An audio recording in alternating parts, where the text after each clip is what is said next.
Now, about corruption, I'm going to label it our number one public enemy.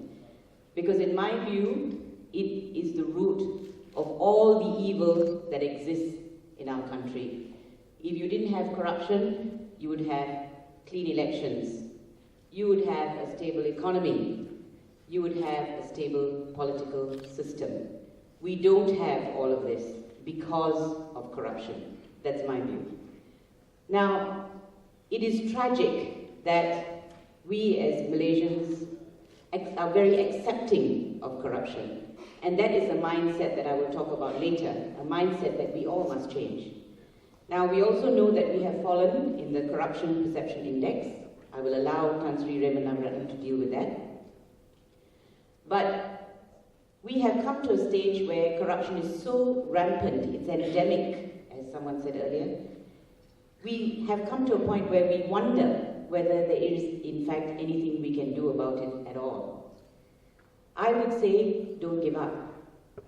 In 1974, Hong Kong faced exactly this problem. Hong Kong was probably then one of the most corrupt cities in the world. They say so themselves. Corruption had become a way of life.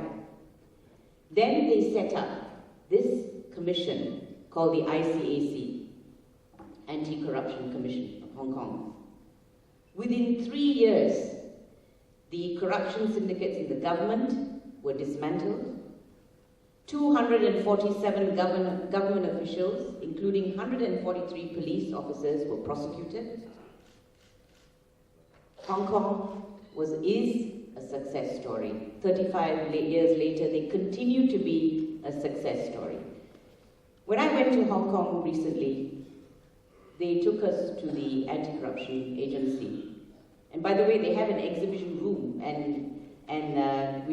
where they have, they exhibit cases, famous cases, corruption cases. Malaysia features there, by the way, because of the carrying group. Nothing to be proud of.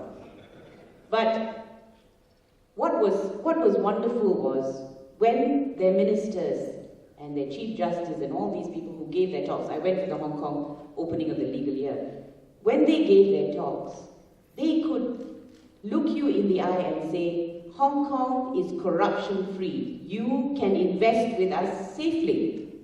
They could sell that to the public.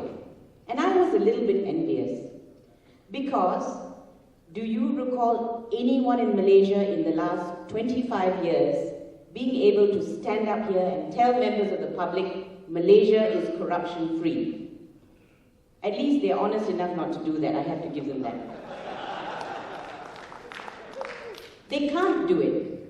And why are we in this situation? It is not because people want it. Now in Hong Kong, they came to a point where corruption was so bad they decided something had to be done. So they set up this commission. But their commission was completely independent. They reported to a completely independent body. And then the report of that commission is put before Parliament.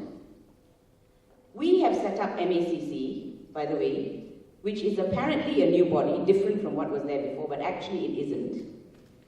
It's a little bit like old wine in new bottles, yes. Old wine in new bottles. A few changes, yes. We actually have an advisory body, and Tan Sri is on it, Tan Sri Ramanathan is on that. We also have special committees, advisory committees, and so on.